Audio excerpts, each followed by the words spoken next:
하나님의 말씀은 신명기 16장 9절에서 17절입니다. 함께 읽겠습니다. 7주를 셀지니 곡시에 낫을 대는 첫날부터 7주를 세어 내 하나님 여호와 앞에 77절을 지키되 내 하나님 여호와께서 내게 복을 주신 대로 내 힘을 헤아려 자원하는 예물로 드리고 너와 내 자녀와 노비와 내 성중에 있는 레위인과 및 너희 중에 있는 객과 고아와 가부가 함께 내 하나님 여호와께서 자기의 이름을 두시려고 택하신 곳에서 내 하나님 여호와 앞에서 즐거워할지니라. 너는 애굽에서 종되었던 것을 기억하고 이 규례를 지켜 행할지니라. 너희 타작마당과 포도주 틀의 소출을 거두어 드린 후에 이레 동안 초막절을 지킬 것이요 절기를 지킬 때에는 너와 내 자녀와 노비와 내 성중에 거주하는 레위인과 객과 고아와 가부가 함께 즐거워하되 내 하나님 여호와께서 택하신 곳에서 너는 이레 동안 내 하나님 여호와 앞에서 절기를 지키고 내 하나님 여호와께서 내 모든 소출과 내 손으로 행한 모든 일에 복 주실 것이니 너는 온전히 즐거워할지니라. 너의 가운데 모든 남자는 1년에 3번 곧 무교절과 칠칠절과 초막절에 내 하나님 여호와께서 택하신 곳에서 여호와를 배웁되 빈손으로 여호와를 배웁지 말고 각 사람이 내 하나님 여호와께서 주신 복을 따라 그 힘대로 드릴지니라. 아멘. 오늘 본문에서는 또 다른 두 절기가 기록되어 있습니다.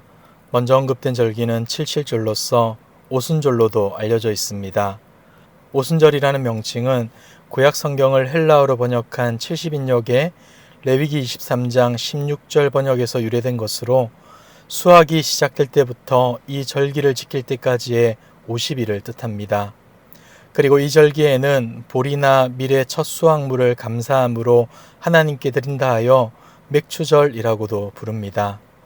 무교절이 추수 시기의 시작과 관련되어 있다면 칠칠절은 추수 시기의 끝과 관련되어 있습니다. 그래서 레위기 23장에 언급된 칠칠절을 보시면 양식을 주신 하나님께 감사하고 추수를 무사하게 끝낸 것을 축하하는 날이라 기록하기도 합니다. 그렇다면 이 절기를 지키는 백성들의 마음과 태도는 어떠해야 하겠습니까? 10절을 보겠습니다. 내 하나님 여호와 앞에 칠칠절을 지키되 내 하나님 여호와께서 내게 복을 주신 대로 내 힘을 헤아려 자원하는 예물을 드리고. 하나님께 예물을 드리는 백성들의 태도는 이러했습니다. 먼저 하나님께서 복을 주신 대로 형편껏 드려야 합니다. 본문에서 내 힘을 헤아려 라는 표현을 사용하는데 이는 스스로 판단하여 자기 역량에 맞게 드리라는 뜻입니다. 그리고 자원하는 예물을 드려야 합니다. 인색함이나 억지로가 아닌 즐거운 마음으로 최선을 다해서 드리라는 것을 의미하는 것이죠. 이러한 마음가짐과 태도로 이 절기를 지킨다면 이날은 분명 즐거움과 기쁨이 넘치는 잔치의 현장이 될 것입니다. 그리고 더 나아가 이 큰 기쁨의 잔치는 자신과 가족을 넘어 소외되고 경제적 기반이 없는 자들과 함께 나누는 모두의 축제가 될 것입니다. 11절을 보시면 이렇게 기록하고 있죠.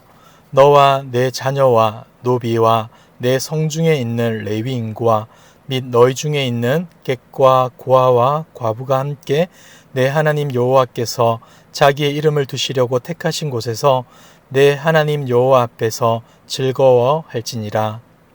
사랑하는 성도 여러분, 하나님이 허락하신 참된 기쁨과 즐거움이란 그것을 나눌 때 더욱 분명해집니다.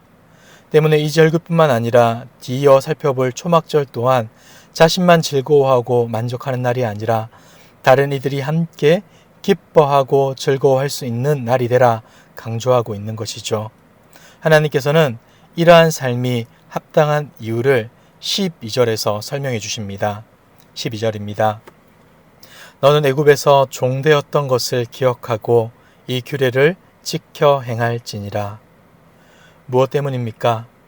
바로 하나님이 베푸신 구원의 은혜 때문입니다.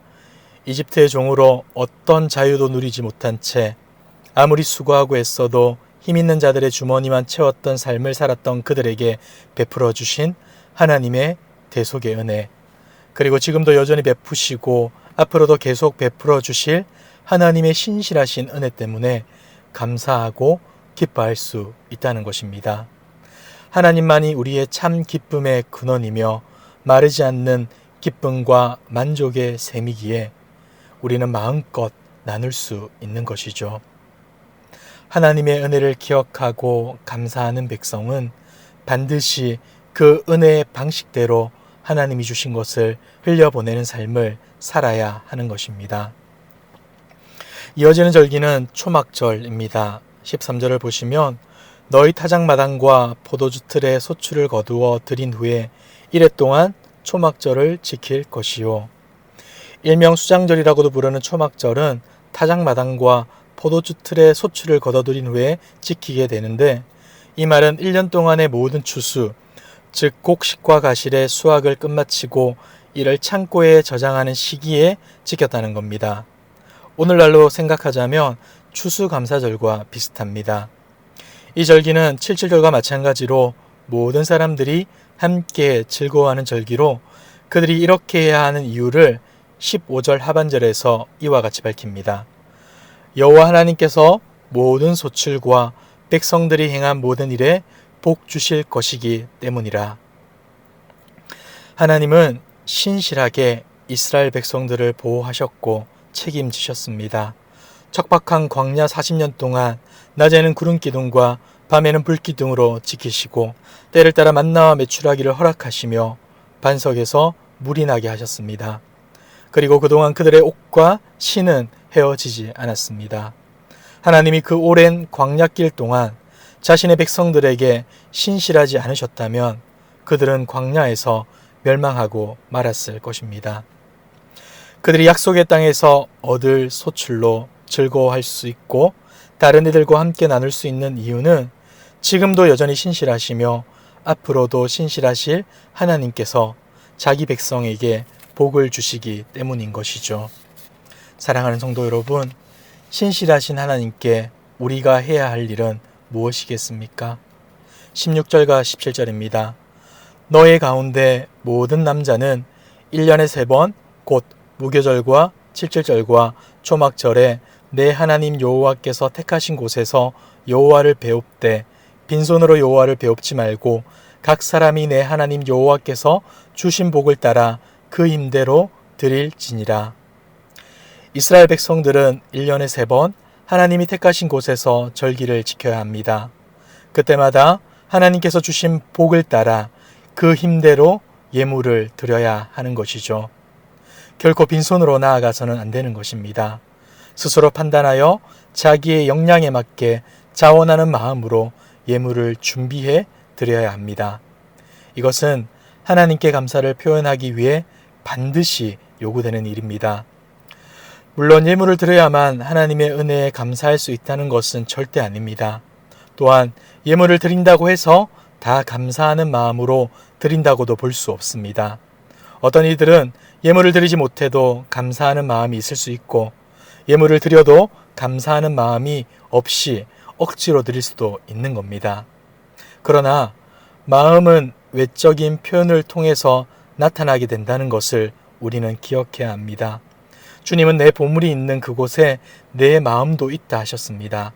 이 말은 하나님께 예물을 드리는 것과 감사하는 마음 사이에 매우 밀접한 관계가 있음을 알려주는 것이죠. 사랑하는 성도 여러분, 정말 감사한 마음이 있는 사람은 어떻게 해서든 그것을 표현하려고 합니다. 하나님의 은혜에 감사하는 마음이 있다면 어떻게 해야 하겠습니까? 정성을 다해 표현해 보십시오. 하나님께서는 반드시 여러분들의 마음을 보시고 더욱 큰 은혜로 갚아 주실 것입니다. 말씀을 정리하며 2가지를 생각해 보길 원합니다. 먼저는 하나님이 우리에게 복을 주신다는 사실입니다. 우리는 하나님께 너무나 많은 복을 받았습니다. 그리고 앞으로도 하나님이 주실 복에 기대어 살아갈 것입니다. 때문에 우리는 하나님의 복을 날마다 기억하며 감사해야 하는 것이죠. 특별히 우리가 기억하고 알아야 될 복은 이것입니다. 시편 32편 1절입니다. 허물의 사함을 받고 자신의 죄가 가려진 자는 복이 있도다. 우리에게 가장 큰 복, 바로 죄 용서의 복입니다. 예수 그리스도의 십자가의 보혈로 우리의 죄를 덮어주시고 의롭다 칭해 주시어 복된 존재가 되게 하신 이것이 우리의 진짜 복인 것입니다. 사랑하는 성도 여러분, 이 놀라운 복을 기억하며 날마다 주님께 감사하는 저와 여러분들 되길 주님의 이름으로 축복합니다. 두 번째는 우리가 받은 복을 흘려 보내야 하는 것입니다. 고인물은 썩기 마련입니다. 공급받지도 못하고 흘려 보내지도 못한다면 당연히 썩을 수밖에 없겠죠. 그러나 우리가 받는 복은 이와는 완전히 다릅니다. 흘러넘칠 정도로 풍부하며 결코 마르지도 않습니다. 왜냐하면 그 복의 공급자가 무한하신 하나님이기 때문입니다. 하나님께서는 절기를 알려주시며 우리에게 이렇게 말씀합니다. 소외되고 연약한 자들과 함께 기뻐하라. 사랑하는 성도 여러분, 함께 기뻐해야 합니다. 우리가 가진 기쁨의 이유를 그들에게 전해야 합니다. 그것이 하나님이 베푸신 복을 그들에게 흘려 보내는 것입니다. 어떻게 살아가고 계십니까? 하나님께 받은 복을 어떻게 사용하고 있습니까? 하나님의 풍성한 복을 흘려보내는 저와 여러분들 되길 소망합니다. 내일을 염려하는 세상 사람들과는 달리 날마다 새로운 것, 넘치는 것으로 채워주실 하나님을 신뢰함으로 복을 누리고 그 복의 풍성함으로 다른 이들을 넉넉히 섬기고 사랑할 줄 아는 저와 여러분의 삶 되길 주님의 이름으로 축복합니다. 함께 기도하겠습니다. 사랑과 은혜가 풍성하신 하나님 아버지, 오늘도 헤아릴 수 없는 은혜를 베풀어 주시고 그 은혜로 오늘 하루도 기쁨으로 살아갈 수 있게 하심에 감사합니다. 여호와를 가까이 함이 복이라 하셨는데 혹 우리의 삶에 다른 것을 쫓아 살지는 않았는지 돌아보게 됩니다. 복의 근원 되시는 하나님만을 가까이 하게 하시고 우리가 받은 은혜와 복을 다른 사람들에게 기쁨으로 나누고 섬기는 우리 모두 될 수 있도록 인도하여 주시옵소서. 이 모든 말씀 예수님의 이름으로 기도드리옵나이다. 아멘. 오늘 주신 말씀을 붙들고 기도하시고 주간 기도 제목을 따라서 모든 소그룹 모임을 위해 함께 기도하겠습니다. 그리고 코로나19 신부산 공동기도문으로 함께 기도하겠습니다.